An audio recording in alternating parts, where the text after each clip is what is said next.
Okay, we are live. Hello out there in TV land. You are here at the Green Apple Books event with Martha Wells and Annalee Newitz, celebrating Martha Wells' most recent Murderbot book, Fugitive Telemetry. So we're gonna start off here with some housekeeping and announcements about upcoming events. We have 3 solid days of speculative fiction. Today is day number 1.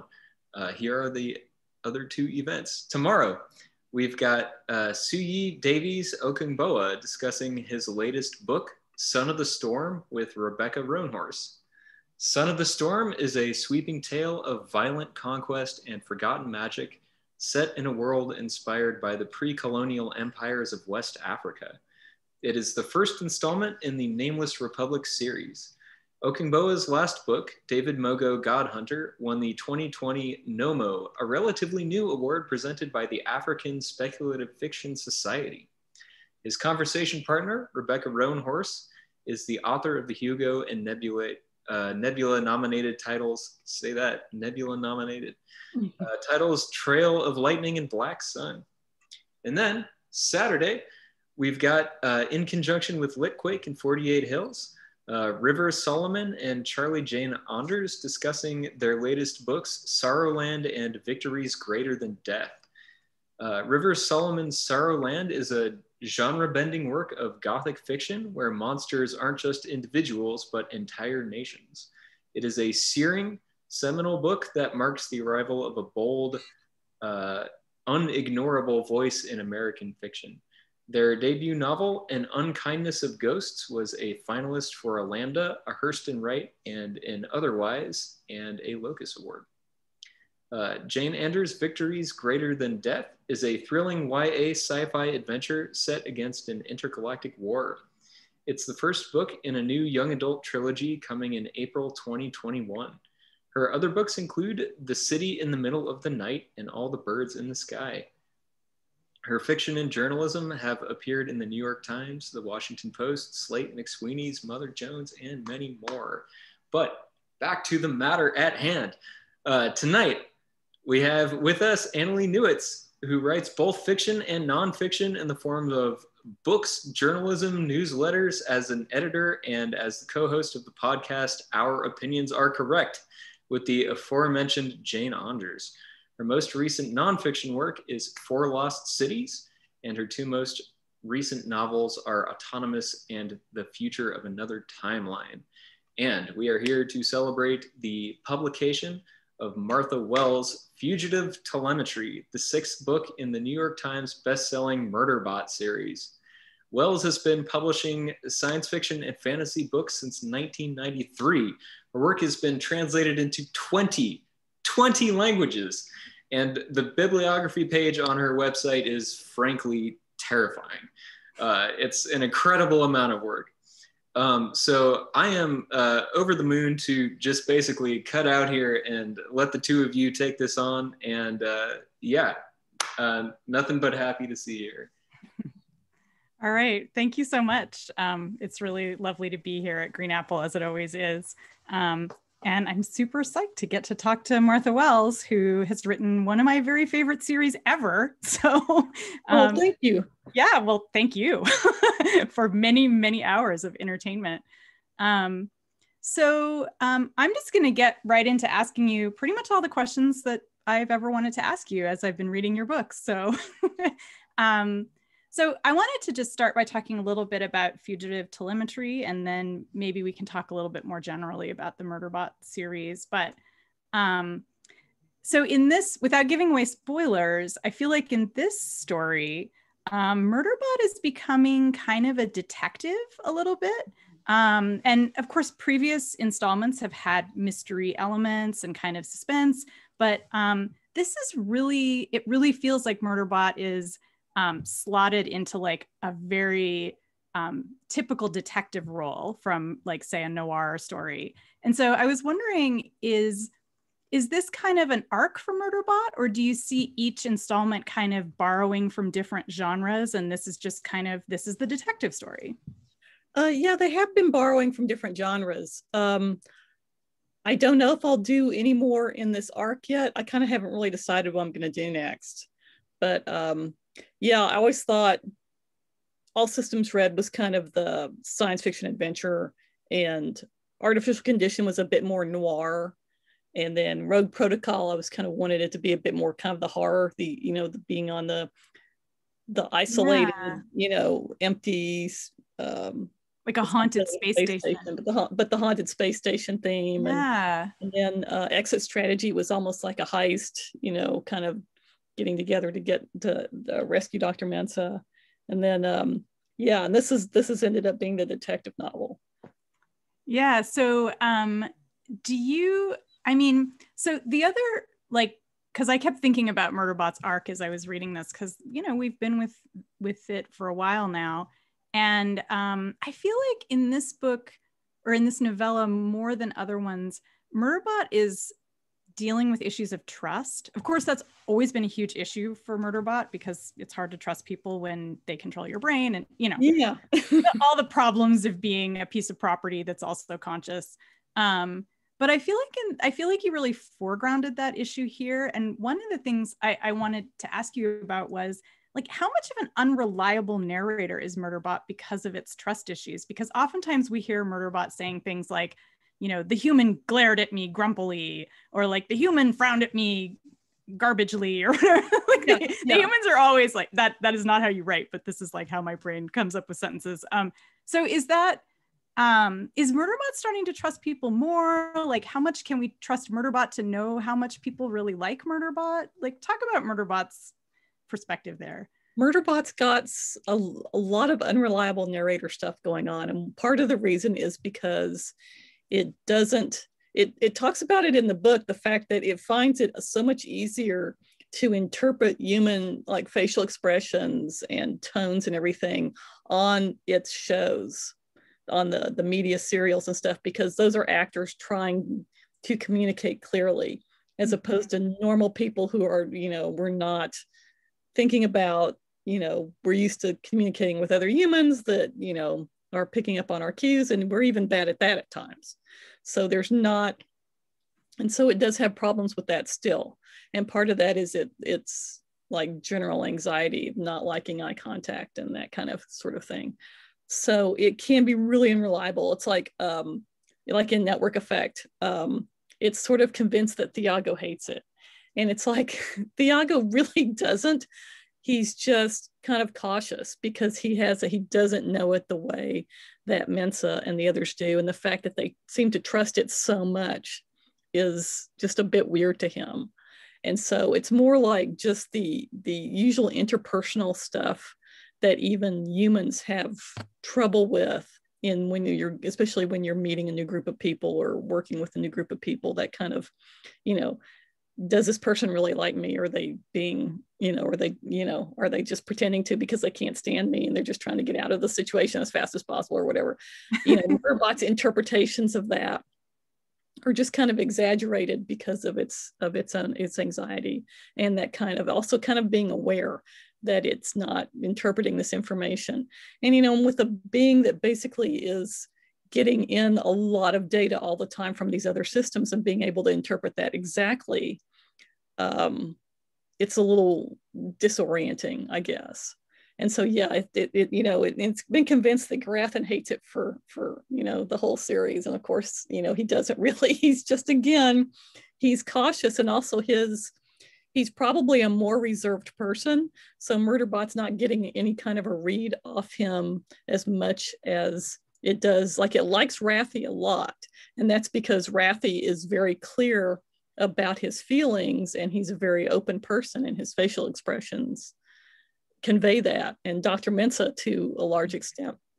And it's starting to get to know her to the point where it can really tell the difference between her, planetary leader face, where, and her that she has to do versus her actual real reactions to things. So yeah, that's basically it. Yeah. Do you think that Murderbot is starting to trust people a little bit more? I think it is. Particularly, I think, as it gets more comfortable with the situation on Preservation. Mm-hmm. And on Preservation, it knows that the rules and laws are not as opposed to it as it would be in any place in the corporation realm. People aren't allowed to do certain things in preservation society, and they're laid out very clearly, and that's to protect other people. And Murderbot does fall under a lot of those protections. So I think that does help it trust people that structure is there. And also that they're not just constantly violating it too. They're not constantly violating it. It's like there's that incident in, I don't want to be too spoilery, but it's at the beginning of Fugitive Telemetry where Inda, the senior officer Inda, when she says something that crosses a line, and Mensa immediately, and she knows she's done it, and Mensa calls her on it, and Penley is actually like, this is actionable. We can, basically censor you for this, and things like that. That it's like there's protections here that it's kind of never had before. Yeah, and boundaries are being respected and that kind of thing. Yeah, exactly. Which you never really see in the corporate realm. Or no. Yeah, I mean, yeah. So so I wanted to pull out and talk a little bit about kind of where Murderbot fits into the robot tradition, because I feel like, and feel free to disagree with me, but I feel like that in the recent, the last decade or so, we've seen a bunch of stories coming out where instead of imagining robot consciousness as leading to an uprising where we destroy humans, instead it leads to, robots becoming the new enslaved class, and they become these kind of sympathetic characters who are traumatized and who are marginalized. And I'm wondering, do you see Murderbot fitting into that? And also, are there kind of tropes of robots that you were thinking of that you kind of wanted to push back on when you were making Murderbot? One of the big ones was the robot that wants to become human, or the AI that wants to become human. Yes. And there's been so many great stories that do that. But I was also thinking, because I'd read, I think when All Systems Red came out, I think the entire Ancillary Justice trilogy had come out. Yeah, it was pretty new, but yeah. Yeah, I think so. And that deals with the idea of this massive AI that controls a starship and all these different basically auxiliaries of itself being crammed down into one human body. And that's not fun for it. And it's like, why would you want, when you had this this ability to see all these different things at once and all these different perspectives and interact with all these systems and stuff, would you really want to give that up to just be in a human body and have aches and pains that you can't just turn off, like Murderbot can turn down its pain sensors and stuff like that? Would you really want to do that? And also, would you, a consciousness like that probably would not want the same things a human would want. Yeah. And it's like, I can, and there's been so much, I don't want to diss the books that are about that, because there's been so many good ones, but it's like, it's not I don't see that as a universal thing.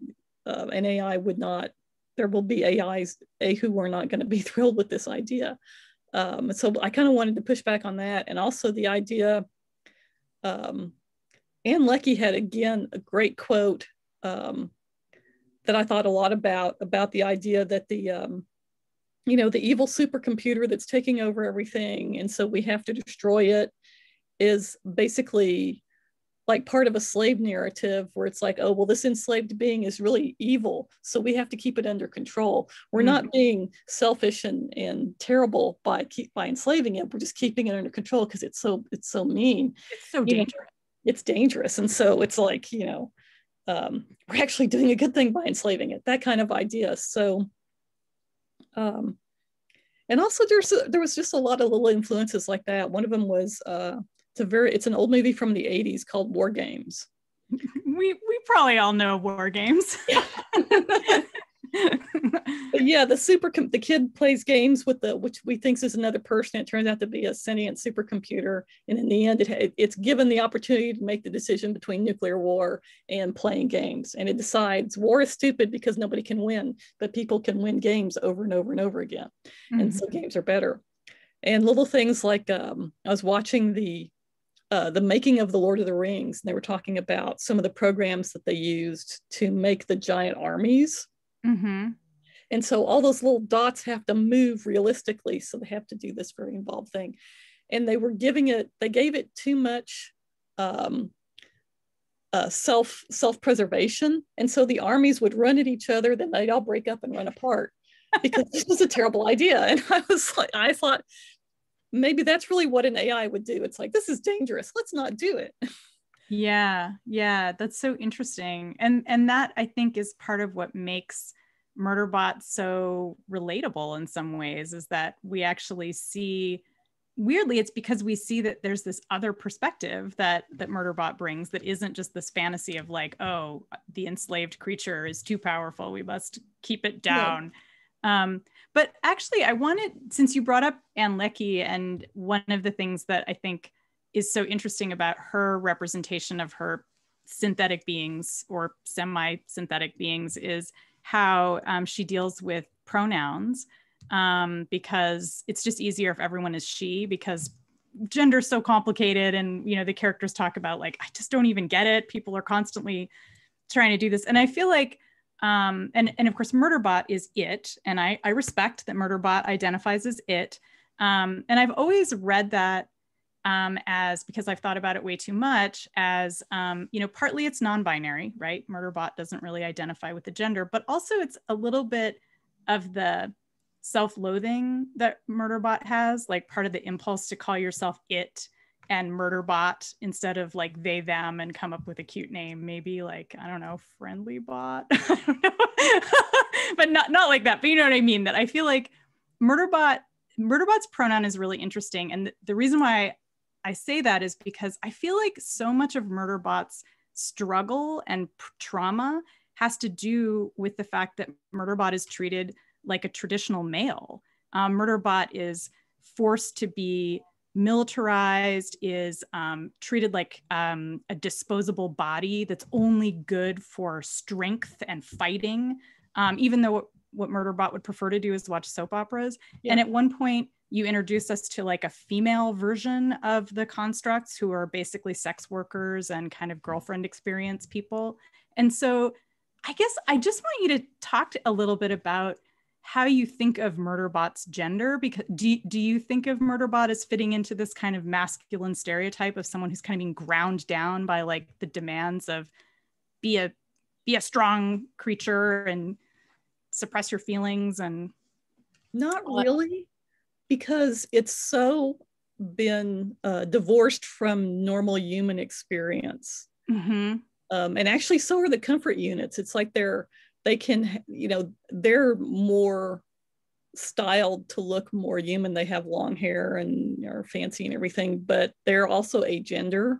I'm sure they could, they'll probably gender themselves if the client wants them to or whatever. Yeah. But it's not really, I don't think Murderbot would see itself as masculine at all. And one of the reasons for the it pronoun is basically a rejection of humanity. Yeah. Excuse me. And a part of that comes from, I'm not sure how much I've gone into this in the books, but Murderbot had a real fear. It really didn't, of the fact that it could have ended up as a comfort unit. And it really did not want that. And again, because of the having to have close contact with humans and having to do all these things that is just, completely against its nature, basically. So yeah, and it doesn't see itself as masculine or feminine. I'm not sure how much awareness it has of those concepts. I mean, because it knows that humans do different things, and but I don't think it sees gender very much. It doesn't see much of a difference between gendered humans. So part of its rejection of of gender or having any kind of like sexual characteristics is the fact that it doesn't understand them and it doesn't understand why, you know, humans would want this. Mm-hmm. So that's, yeah, it doesn't really, it really is just completely agender, and both in, I think, in its thinking and in its physical being. So do you think that the humans around Murderbot see Murderbot as like a tough macho guy though? I mean, Murderbot is like armored and like badass, like Rambo style. I think at the point, in most of the cultures that it's encountering in the corporation rim are more where they don't have typical gender roles either. That's true, yeah. Because again, a lot of the leaders and the mercenaries Murderbot's encountered are women. So yeah, I don't think that they would probably see it as a big scary person. Mm-hmm. But then again, in their cultures, there's a divorce between masculinity and that concept of, you know, the big scary guy. Right. The big scary guy might be a woman or, you know, a man or a non-binary person. Big scary entity as opposed to gender. Yeah. Yeah. I'm sure there were cultures that it could go to that still had those concepts that would see it as male because of its size or because if it had the armor on. I also kind of think of the lady in Star Wars that plays Phasma. I've lost her name now. Mm-hmm. And she, you know, in Game of Thrones, that character, where especially in Game of Thrones, she's not really styled to look like a woman. You know, she doesn't have the long hair that the other women have and the dresses and all that sort of thing. So more like that, you know. Yeah, someone who's just a big badass. Yeah, this is a large, capable, strong person with a weapon. And gender doesn't really, what their gender is doesn't really add up into it. So yeah, that makes sense. That's an interesting question though. You're making me think about stuff in different ways. Yeah, and it's something that, you know, I've thought about with my robots too. And so but you're writing about a future that is much further out. And so it makes sense to me that if Murderbot is surrounded by people who have a very different concept of gender than we do, then yeah, it's more that Murderbot is a murder machine versus being like a sex machine. Yeah. If Murderbot were a comfort unit. And it's also getting a lot of the stuff from the shows it watches that are probably from all kinds of different cultures. So yeah. Why is Murderbot so in love with TV?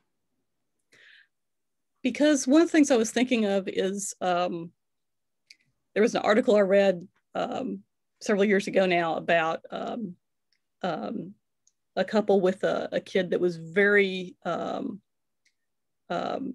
very deep in the autism spectrum to the part where they're having difficulty communicating. Mm-hmm. and they had actually been getting worse as they got older, and they could not figure out how to help them. But when they were watching Disney movies, they realized he was reacting to the movies, and it took a while, but what he was doing is he was getting context for his emotions from what the characters were doing.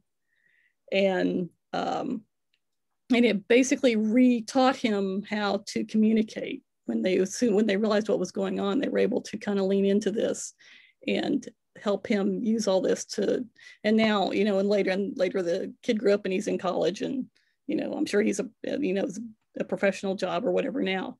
So I was thinking about that in context of someone who had been really forcibly kind of isolated and all that, and how getting this access to this stuff, it would be like, what's this? At first it would just be so fascinating, this look into this other world, and kind of realize, oh, there's all kinds of these, you know. And it would also, and Murderbot would just be at first just being like we are with TV. It's like, this is I'm in a terrible place. This is distracting. I'm just going to sneak into this world and be distracted by this.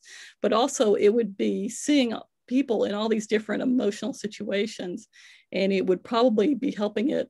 I think it actually talks about this a little bit in Exit Strategy when Dr. Mensah asks sort of the same question, that it's building context for how to deal with the situations that it's in. And it just happens that Sanctuary Moon is its favorite because it's a very, I imagine it's kind of like How to Get Away with Murder in space, in a space colony with all these things going on. And they're trying to do typical science fiction things of fight off aliens and raiders and attacks and all this stuff with all this bureaucratic political maneuvering. And also everyone's falling in love and falling out of love and trying to kill each other and having clone babies and whatever. And so it's seeing people, it's just this constant really hit of all these, you know, difficult emotional situations, people falling in love or being afraid or, you know, having friends and having things happen to the friends and all this sort of stuff. And so it's getting a lot of information about, you know, what these emotions mean and how you react to them. Yeah, actually, I think the first time that you and I ever spoke, you told me that How to Get Away with Murder was the show that had inspired Sanctuary Moon. And I went and watched How to Get Away with Murder because of that. I was like, I want Sanctuary Moon. Okay, this is the next best thing. It's so great. It actually is really, really great. So yeah, I mean, if you have any other recommendations of Murderbot shows, let me know. The one in Network Effect at the end that Murderbot and Art are starting to watch. That's the one that the really nutty one where people are shrinking and all this other weird stuff is going on. That's based on Legends of Tomorrow. Yeah, I was gonna say, like, I'm already there with you on Legends of Tomorrow. Yeah, I think that one's fairly obvious as soon as they start talking about it. But. No, I mean, I'm glad to have it confirmed though. So I wanted to ask you about building the future for Murderbot. And I kind of had two questions, and I'm going to start with the bigger one, which is to do with slavery and enslavement. But also, before I actually ask you that, I should just let the audience know that if you want to ask a question, we are going to take questions in about 10 minutes or so. And you can just put your question into the QA box below. It's down at the bottom of the screen to the right, and you just poke the little thing that says QA and you can put your question in there and I'll grab it. And now back to the slavery question. So why do you imagine slavery as being something that's part of the future? I know a lot of people would like to believe that it's something that's in the past. So why is that so important to this future? Because it's part of, this section of space where Murderbot is living is run by corporations that have no oversight except what they can or can't get away with each other. And everything's profit. There's, at least what we've seen so far, there's no moral standards among corporations. There's some that aren't as terrible as others. And there's some that are actually trying to do good things, but they're still that profit motive. And when we have that, they're going to exploit people as the same way they exploit technology, and they're not going to treat them as people. So that's why you have the constructs being created as just basically slaves that they can do anything with. And then we also see in I think it's starting in Rogue Protocol, and then also in Network Effect, the indentured servitude of the employees, basically. Mm-hmm. And it's not everybody, because we also see in Artificial Condition, we see the group that Murderbot helps, the group of people, they're basically travel around being consultants. Mm-hmm. And one of the reasons they're doing that, I think one of them has a remark about, I'd rather live in a box in a cardboard box in the spaceport terminal than, work for this person again. It's like, because that's what, if people who are able to, who have the skills to do this, don't sign on with corporation, because they know they'd be signing up their whole family, to be trapped there, basically. So it's just kind of, and I hope this isn't doesn't happen in the future. But when I see things like Elon Musk saying, oh, you can be an indentured servant and go to Mars, and people going, oh, that sounds great. And it's like, does it sound great? I don't think it sounds great. No. I don't think you need to open a book, a history book, and do some reading. But I'm afraid that that's where we're tending. Just all the things that have happened when we don't have strong protections for workers. The thing with I think it was like a section of McDonald's franchises that were paying their workers with like gift cards or something, that they would be charged fees to cash or to spend and stuff, stuff like that.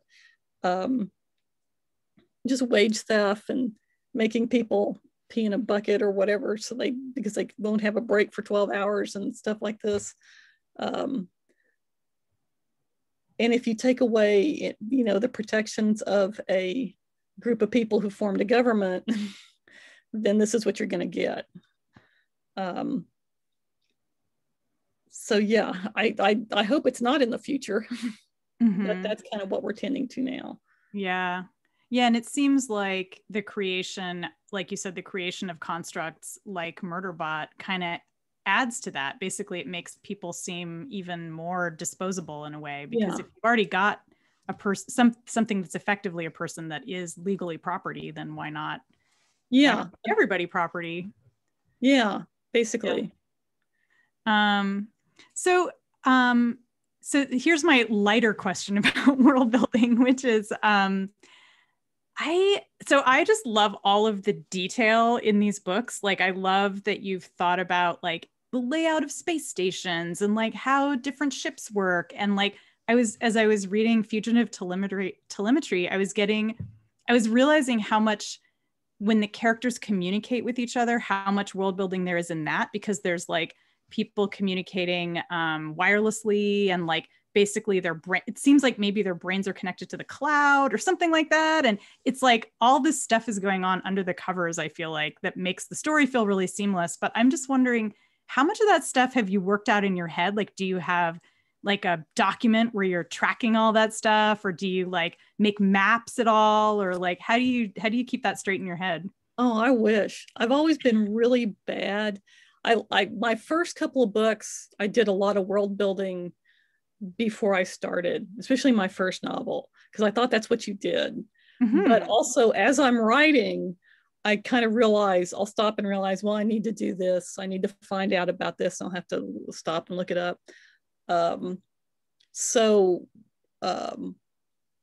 With my fantasy, I've been kind of getting away from that, especially with the books of the Raxura. I wanted them to be completely different. So almost all the world building was on the fly. We're basically, we need to go somewhere. I want something cool. I come up with an idea and think, okay, no, that's not cool enough. Let's add this to it. That's not cool enough. I'll add this, that kind of thing. And so just trying to make stuff really neat and unusual and different. And so I've kind of carried that kind of world building to Murderbot. And the result is I don't plan stuff in advance. And I'm terrible at keeping track of stuff, and because I'm do a lot of revising. So while I'm reading, I'm working on the book, I have a lot of it. I used to be better at this. As I'm getting older, I notice my memory is not as good as it was. So I have to go back and look up at stuff. But yeah, I'll do a lot of it on the fly, and a lot of it will just come up with, okay, because I'm a pantser and not a plotter. And so it's like, okay, we're going to interview this character. Well, this character needs to sound like they're from a different place, a different culture. So I'm going to change their mode of speech and kind of try to come up with some slang that the other people don't use, that will kind of maybe give you the idea of what their world is like, what their situation is like. And so it's like I'll do that a lot. I'm terrible at maps. Usually what happens is, with my fantasy, is I'll come to a certain point where it's like, oh, I really need a map. I should have drawn one much earlier than this. And then I'll have to go through the book and look for directions and see if I can like piece together where everything is. I've hit that point again. I didn't think I would need a map for my fantasy novel. And now it's like, if I had a map, this would be a lot easier. I should have been making some sort of map. Well, that's what retcons are for. So no, I don't keep a lot of that stuff under. What I really want to do in the Murderbot books is I want to give the impression of a lot of different cultures, that it's not, that there's no monoculture. And it's kind of, sometimes it's difficult since Murderbot tends to move through these temporary kind of liminal environments, like basically it's not going into the stations very much. It does an exit strategy, and it's still really in an outer area of that station where like the tourists live, the tourists stay and everything, and all the, it's like the fun stuff, the hotels and the shops and the temporary living living areas, resort areas and stuff. And it's not the places where people really live and work. And so most of the things it sees are along those lines, or even just like basically the equivalent of an airport, But I want to try to give the impression of that, yeah, it's encountering all these different cultures. Yeah, I love that about it. You were saying that Murderbot is kind of in this liminal zone in these a lot of these space structures that it visits, and I wonder, do you think of Murderbot as being kind of on the border between human and robot too? Because Murderbot is kind of like, sometimes I picture RoboCop a little bit, like with the flesh beneath the armor. That's what I mean when I say I picture RoboCop. And especially in Fugitive Telemetry, there's all these questions around like, who's really a robot, who's really a sec unit, and like there's Murderbot forms all these interesting alliances with robots and humans. Do you see Murderbot as kind of moving between the world of human and robot, or is Murderbot like full robot? That's it's kind of its own thing. Because in Fugitive Telemetry, you can see it's not relating to the bots the way they relate to each other. So I think that's part of its problem, is it's not really a human and it's not really a bot, but it's got characteristics of both. And it does talk about, like, it's easier to pretend to be a robot in front of humans sometimes, because then they don't expect it to interact in the way a human would. So yeah, it is kind of in a liminal space.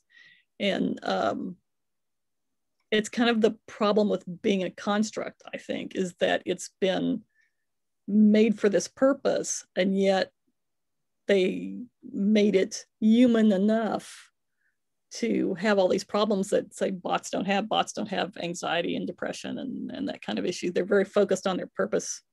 In a lot of ways, Murderbot is too. That's one of the reasons why it keeps kind of tending toward wanting to do security, wanting to protect people, because that's part of its programming. It's part of its programming, and it's in its human DNA, and its AI. So yeah, and I mean, it makes friends with Art, who is basically a bot too, and they, although a different kind of bot. So like, yeah, I feel like Murderbot has bot friends, but like, yeah, it is like a good detective. It can move in and out of different worlds, Yes. It's like a great detective thing. One of those really good noirs where you'll see the detective basically move between different types of people, different classes and income levels, but where is he comfortable? Yeah, and it's like those detectives, Murderbot is sort of comfortable everywhere and uncomfortable everywhere. Yes, basically. So before we go to audience questions, and I'll just remind people again, like, the QA section is open. Please come in and ask questions if you want. So I wanted to ask you why you like the novella format. You've mostly done novellas for Murderbot. There is the one novel, but I know you've done novels for your other series. So why is Murderbot such a good novella character? Well, before Tor.com started their novella program, there wasn't a lot of markets for novellas. A lot of people were doing them, self-publishing them, because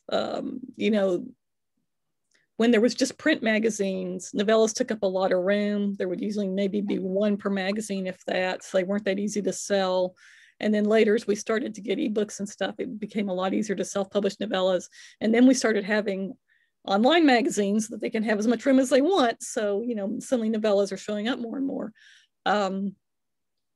So when I actually started All Systems, so there wasn't really much chance to do novellas. I did 4 novellas for the Rexura, for 2 Rexura collections. And that was actually done because the publisher, Nightshade Books, asked me to do them because novellas were starting to get more popular. Mm-hmm. As it was becoming easier to do them and have, you know, venues for them. When I started All Systems Red, I thought it was going to be a short story with a sad ending. And then as soon as I started working on it, it was like, this is too much for a short story, but I didn't think it was enough for a novel. And I just finished a novel. I just finished The Harbors of the Sun. So I wanted to do something shorter. And so Tor.com was in their 2nd year of their novella program. I thought, okay, well, this is a good place. You know, I'll write this and hopefully they'll buy it. Mm-hmm. And then they did. And then they asked for the second one, and it could have been anything, but because All Systems Red hadn't come out yet. And so I was like, no, I want to write a sequel. And so that's how Artificial Condition came about. And then I decided, no, I have a whole arc here. And they wanted to have novella series, episodic novella series. So I was like, okay, I'll do that. I'll do 2 more. And then by that point, it had just taken off in popularity. Yeah, I bet Tor is pretty psyched about that choice. Because I feel like the Murderbot books kind of brought the Tor novella series into people's consciousness a lot more than it had been before. I mean, not that there weren't other tons and tons of amazing novellas, but like it was right at the beginning of the program, and it was kind of like, oh wow, there's awesome stuff happening in novella world. So yeah, I think they'd gotten some because Sorcerer of the Wild Deeps was their first novella. Mm-hmm. And so it was about a year after that. So they had already built up a mailing list and people who were into the novellas, because they're it's a great way to find new authors. And if you don't have much time, especially something like Sorcerer of the Wild Deeps is a novel satisfying experience in a shorter time period. So I think they already had this mailing list that they'll, you know, and a lot of fans, and just the title, the Murderbot Diaries, caught people's attention. Originally, the Murderbot Diaries was the title of the story, and then we decided that would be Lee Harris thought that would be a better series title. Yeah, I think that was really is a call. Yeah. And so that just caught people's attention. So it was sort of like the right title at the right publisher at the right time. And it just took off.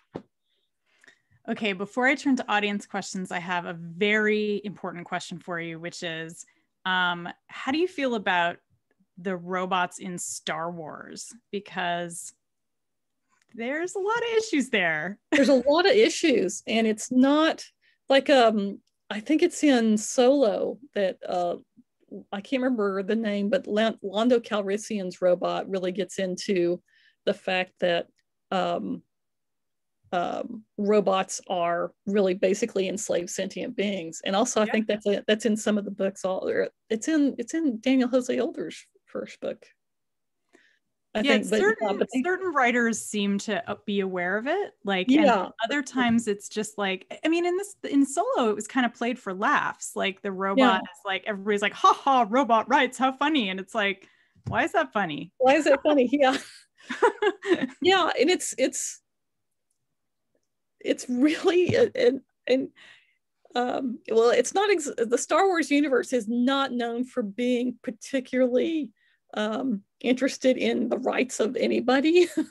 There's not a lot. It's very, it's very stratified, and there's obviously a huge underclass of people who are kind of living on the margins and trying to survive, and have absolutely there's no resources for help, so it sort of fits in with that, I think. And I don't know if it was intentional. When been a Star Wars fan from when I was 13, when the first movie came out. And just my impression of reading the book is it was intentional. It wasn't supposed to be like, it wasn't like the Harry Potter elves where, the house elves where the house elves where it's like slavery is great, kind of thing. And then sort of like, oh no, slavery's bad, and sort of retcon. Yeah. Actually, we have a whole rights movement for the house elves. Yeah. I think it was intended from the beginning, because there's all that stuff with the Jawas capturing R2 and 3PO and basically doing the control modules on them and stuff. So yeah. So I think at least because it's it's weird when you've got like something like that where there's been so many people adding bits to it, and you can tell that it's the original concepts have mutated over time as different people have taken it over. But I do kind of think that that's not a bug, it's a feature. That the robots are enslaved. It's just that nobody gives a crap. Yeah. Because it's so ingrained in their society, and they have so many different levels of inequality and oppression and other things going on, that it's just one of those. And maybe if the rebellion is eventually successful and we actually do start getting a push for fairer societies in Star Wars, somebody will take up this cause. But I suspect it's not high on their list of priorities. I'm waiting for the droid rights movement. Like, yes, or the construct rights movement. That could happen. Yeah. So, all right. I'm going to ask there's a bunch of questions here. Okay. So I'm going to ask some of the questions from the QA. This is such an interesting question. James Young says, the family structures are unusual. Do you want to talk about that? In my headcanon, it supports parents going out to space for months. Family structures in the kind of Murderbot universe. When preservation in particular, because that was a real survival-oriented situation when they first came to that planet. And you would probably see, if there had been nuclear families before, it would have made more sense for them to kind of band together. And so you would have family structures where there would be like 5 or 6 adults taking care of however many kids, because that was just more practical. And that's where that carries over from. And it's probably similar situations when you have throughout the corporation rim, when you have these planets that were originally colonized that probably were really low on resources. It always makes sense to band together into groups, is to make your family structure bigger so you can take care of the kids and the older people, and always have somebody, at home or whatever to take care of stuff when the other people are going to have to go out and, scrounge for food or get jobs or whatever they're going to do. So yeah, that's what, and they don't really, these corporations are more, again, they're completely interested in profit. So there's nobody pushing any religious agendas or other kind of agendas about what family structure would look like. So you see people falling into more patterns that are more suit them personally or suit their situations. Mm-hmm. Yeah, I like that there's places where, that's not the case, because they haven't visited a lot of planets that are where the life activity is all centered on the planet. So you haven't seen any planets that have been, like, say, settled by particular groups to have to live the way they want to live or anything like that. You've seen mostly people who are moving through the corporation rim. Yeah, it's like we're in a series of port towns almost. They're super cosmopolitan. Yeah. Do you ever think about that? Like taking Murderbot down to a settled planet and like letting Murderbot kind of walk around and figure that out? I think I could at some point. I don't know. Preservation is the visit to preservation on Network Effect is the closest that it's come to that. Yeah. And again, preservation's pretty is a pretty cosmopolitan place, even though it was isolated for so long. It's like their philosophy is to be open and even-minded about things and not, be judgmental about stuff. So yeah, It's very utopian in a lot of ways. But it's also, it's got problems. They still haven't worked everything out. Sure. They're encountering the new thing with like, oh, constructs are people. What do we do about that? And half of them are going, we don't know. So but I think they have the mechanism to deal with that in a way that other places don't. But yeah, it could happen. I don't know. I think Murderbot would really hate it. So, it doesn't really like planets very much, and the not having access to the feed is a big problem for it, since that's so much of what it depends on for its protection and everything. Yeah. Ian M. Banks always said that planets are a terrible waste of matter, and Yes. Murderbot would agree. So an anonymous attendee asks, what is the feed exactly? Is it like the internet or more like a really large Bluetooth network? It's more like the internet. That's how I imagine it. We're basically, cloud store, access to cloud storage, access to different streams that are being put out by companies, and whatever else is out there. Preservation has those, the thing where it's got the one channel that's basically the history of the spaceship that brought them there and that kind of stuff. That's, all kinds of weird things you could access. So yeah, it's more like the internet, and it's also, it's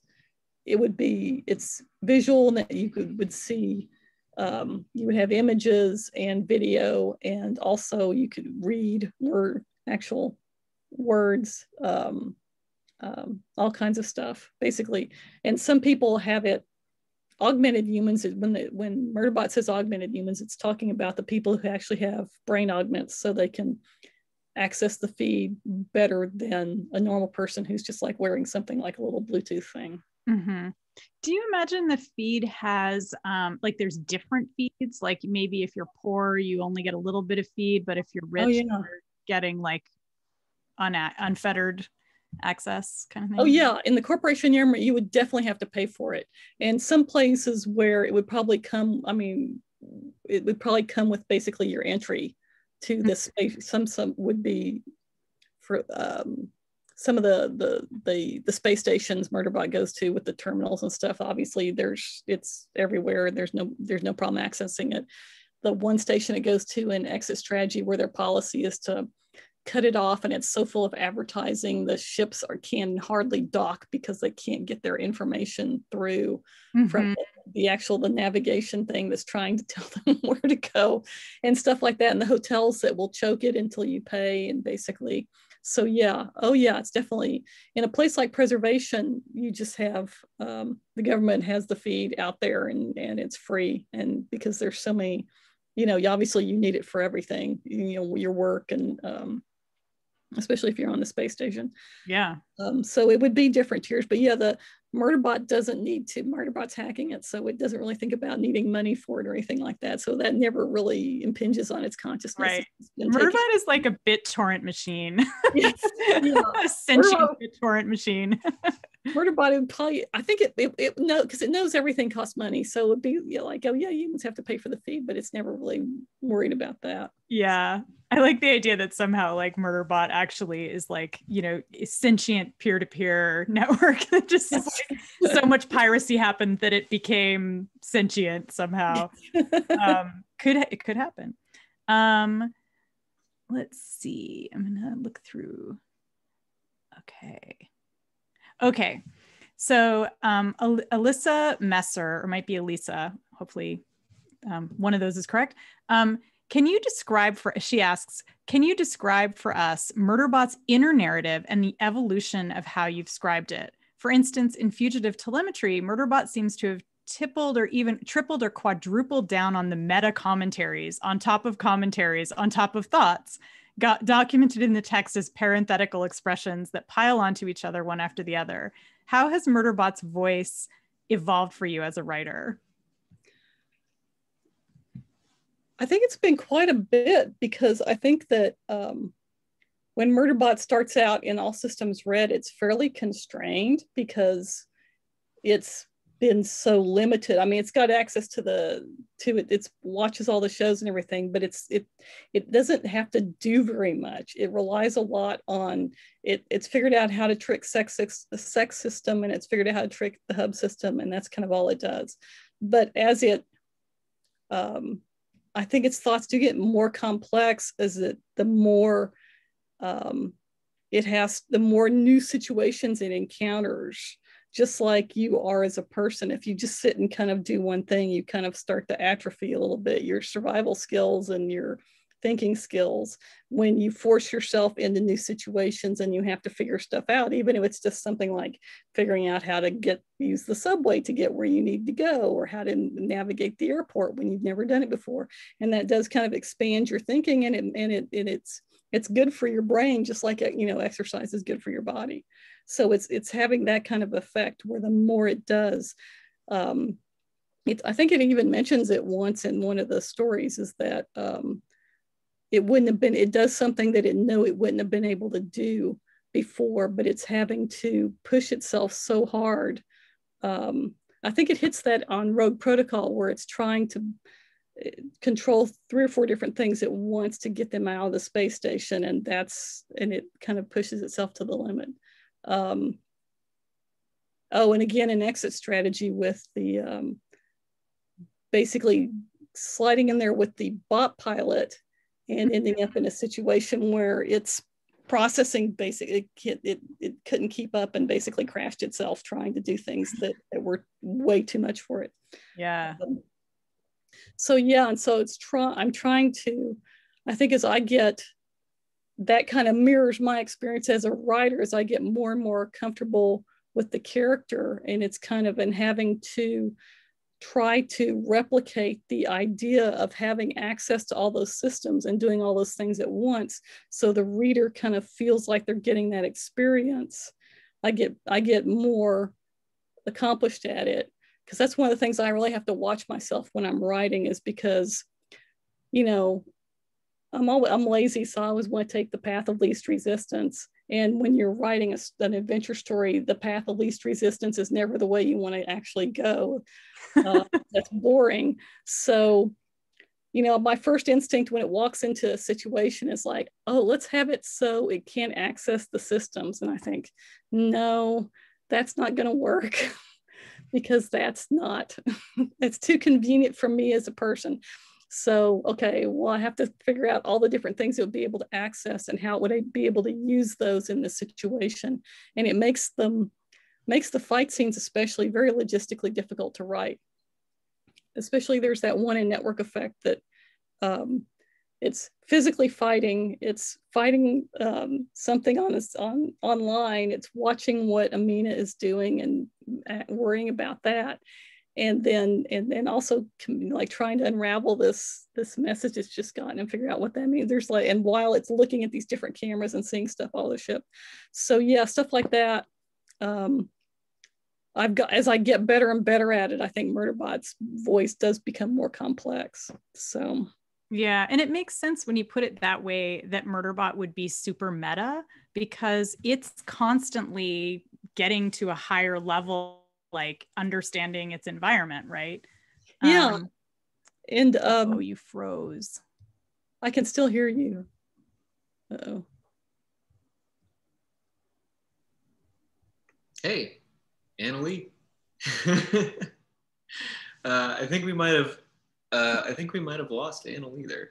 Yeah, I can see you and hear you. So hopefully she'll come back. Okay. Well, oh no. I mean, we're having such a good time. Oh wait, here she comes. Or there they come. I'm sorry. Here they come. Okay. All right. You're muted. Excellent. Well, we have time for maybe 1 or 2 more questions. So I will ask one, and then my computer can shut off as it appears to want to. So, so there was one question in here that I thought was really interesting. Papa Boone wants to know if you, for a lot of the segments of the books where the AI is featuring sec unit tactics and weapons, whether you know someone who has military experience, or did you have a consultant that talked to you about kind of military tactics and issues and guns and armor? No, it's just me. You just have it in your brain? I just watch a lot of stuff on TV. What was your single biggest source of information about the military on TV? Oh, I don't know. I've just been, well, my father was a World War II veteran. So you got some personal stuff at home. Yeah, and he was in a prison camp actually during the war. So during the end of the war. And he was wounded. When he was actually, it was a wound that didn't heal. So when I was a kid, he still had that problem. He had been shot through the ankle, and it just took. Yeah, he was still dealing with that when I was probably 14 or 15. So yeah, it was a long-term problem. So yeah, and just watching a lot of and doing a lot of reading and everything. So it's just years and years of taking in information basically, and watching a lot of true crime too, and watching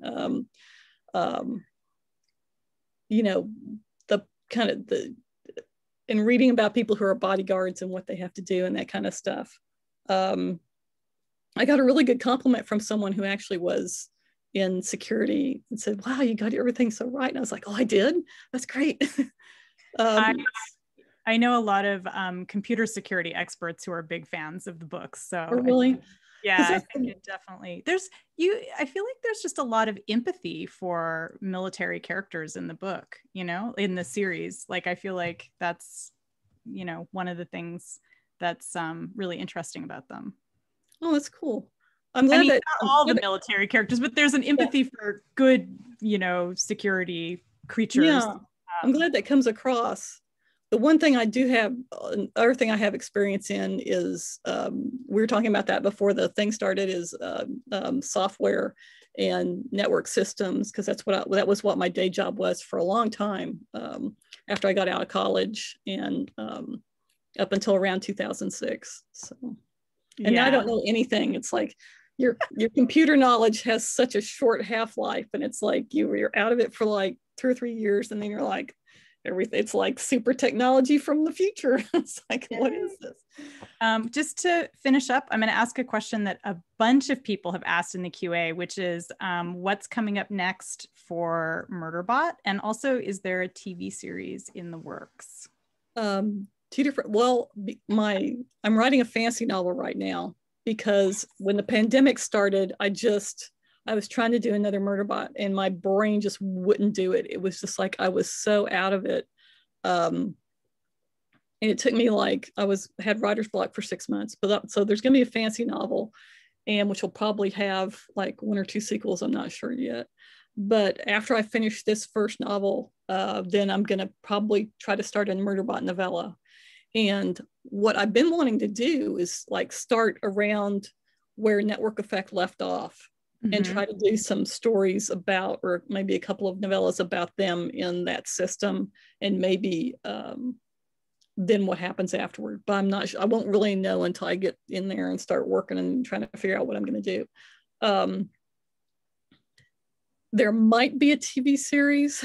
It's I've seen it's been optioned by a company, and they're working on it, and I've seen the pilot script, which was fabulous. Yay. And they want to wait to announce it until they actually sell it to a streaming service.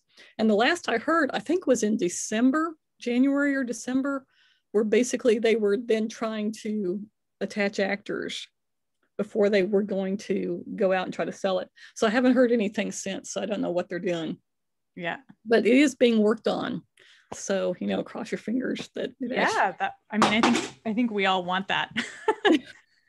Awesome. Well, thanks everyone for coming out. I'm sorry we didn't get to all the questions. There were some really amazing ones, and that was just really great to get to chat with you.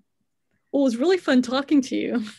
I had and you had really interesting questions that made me think yeah, it's only because I've thought deeply about these books for a long time. So I just am excited that there'll be more. Well, thank you. And thanks so much to Green Apple. Yeah, well, thanks for having us. Martha, both thank you so much. For people on watching at home, if you're interested in stuff like this, again, like I said, next 2 days are both speculative fiction. So just head on over to greenapplebooks.com/events and you'll get a whole calendar with the links for everything. Yay. Thank you so much. This has been really phenomenally great. Awesome. Well, good night and robot rights. And see you later. Bye-bye. Bye.